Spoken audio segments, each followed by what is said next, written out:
Hello students, आज की हमारी ये वीडियो 12th क्लास के लिए है। हमारा जो चैप्टर है वो तीसरा चला हुआ है और हम पढ़ रहे हैं जनसंख्या संगठन के बारे में। इस जनसंख्या संगठन के अंदर हमने लिंग संगठन के बारे में यानी कि लिंगानुपात के बारे में पढ़ लिया है। पिछली वीडियो में हम डिस्कस कर चुके हैं इसके बारे में। जो अब हमारी जो वीडियो है इसमें हम बात करेंगे आयु संरचना की।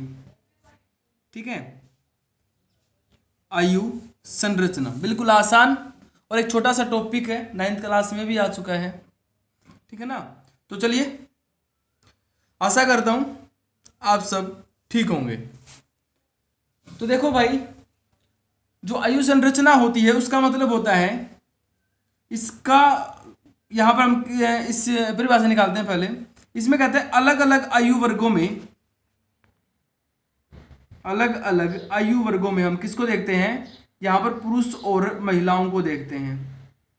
ठीक है ना, महिलाओं को देखते हैं। अलग अलग आयु वर्गों में स्त्री और पुरुषों की संख्या की नॉलेज होना, उनका ज्ञान होना क्या कहलाता है, आयु संरचना कहलाता है। ठीक है, अब आगे बात करते हैं इसके महत्व की।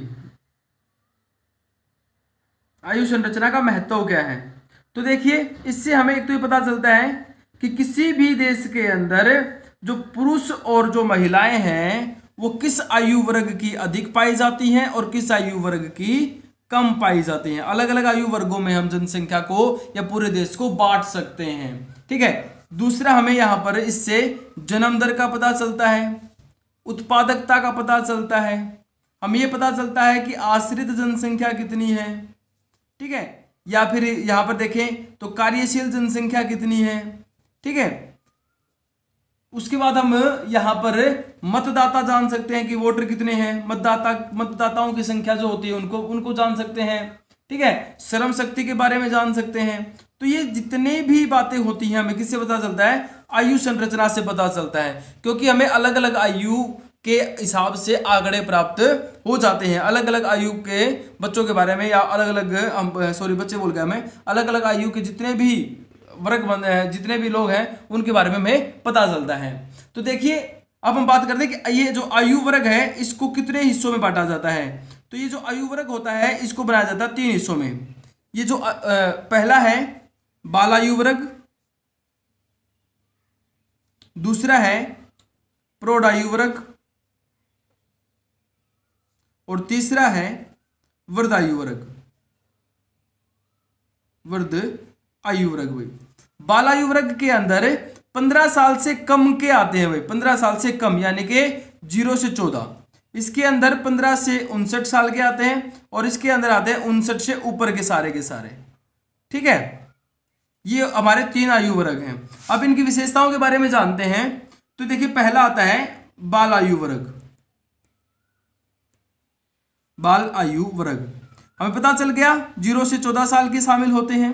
ठीक है, इसमें जो ये बच्चे, इसमें क्या बोलेंगे हम, ये जो बच्चे होते हैं, जो ये बाल होते हैं, ये क्या होते हैं, ये एक आश्रित जनसंख्या होती है। क्या होती है, आश्रित जनसंख्या। अपनी शिक्षा, स्वास्थ्य,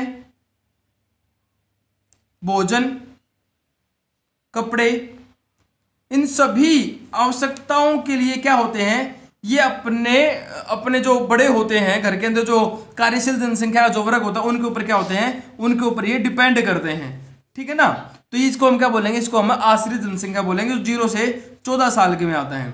और इनकी विशेषताएं में पढ़े हम, थोड़ी सी और पढ़े तो विशेषताओं में क्या शामिल होगा कि जो ये आयु वर्ग है ना, ये आगे चल करके एक उत्पादनशील आयु वर्ग बनने वाला है।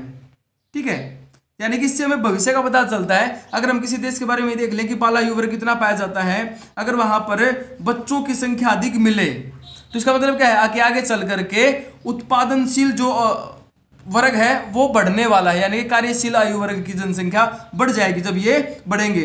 अगर इनकी संख्या कम हो जाती है तो आगे चल करके क्या होगा, जो उत्पादनशील है यानी कि जो कार्यशील है वो कम हो जाएंगे। ठीक है, दूसरे इनका क्या है कि विषयों के अंदर जो है, विषयों की कुल जनसंख्या का 27% जो है विश्व की कुल जनसंख्या का 27%। अब वर्तमान में क्या है, बाल आयु वर्ग है भाई। विश्व की कुल जनसंख्या का 27% बाल आयु वर्ग है। और अगर हम बात करें अलग अलग देशों की, तो कहता है विकसित देशों के अंदर ये जो है कुल जनसंख्या का 16% पाए जाते हैं। और अगर विकासशील जनसंख्या देशों की बात करें तो इसका जो प्रतिशत है वो है 29%। ठीक है, विश्व की कुल जनसंख्या 27%, विकसित देशों का 16% और विकासशील देशों के अंदर कुल जनसंख्या का 29% जो है वो पाया जाता है बाल आयु वर्ग।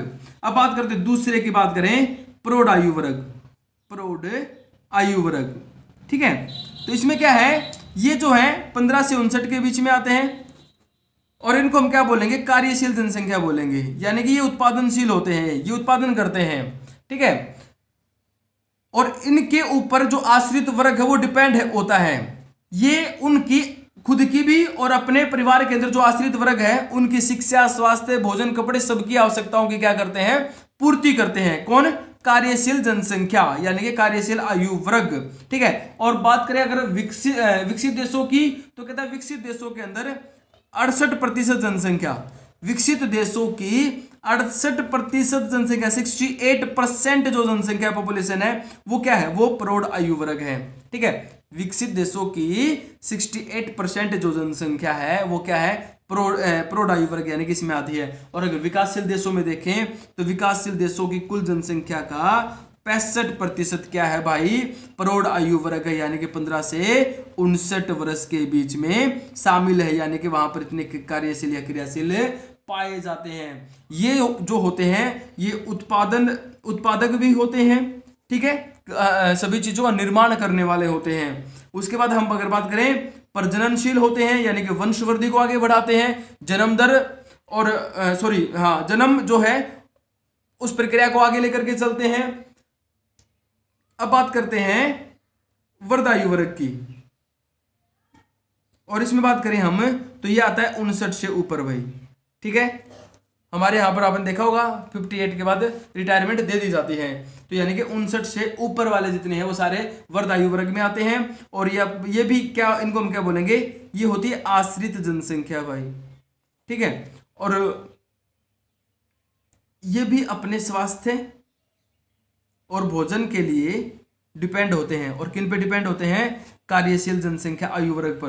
तो यानी कि बाल आयु वर्ग और वर्ध आयु वर्ग क्या हो गया, आश्रित जनसंख्या, और प्रौढ़ आयु वर्ग जो हो गया वो हो गया कार्यशील जनसंख्या। ये कार्यशील जनसंख्या जो होती है ये बाल आयु वर्ग और वर्ध आयु वर्ग का भरण पोषण करते हैं और उनके स्वास्थ्य संबंधी सुविधाओं की पूर्ति करते हैं।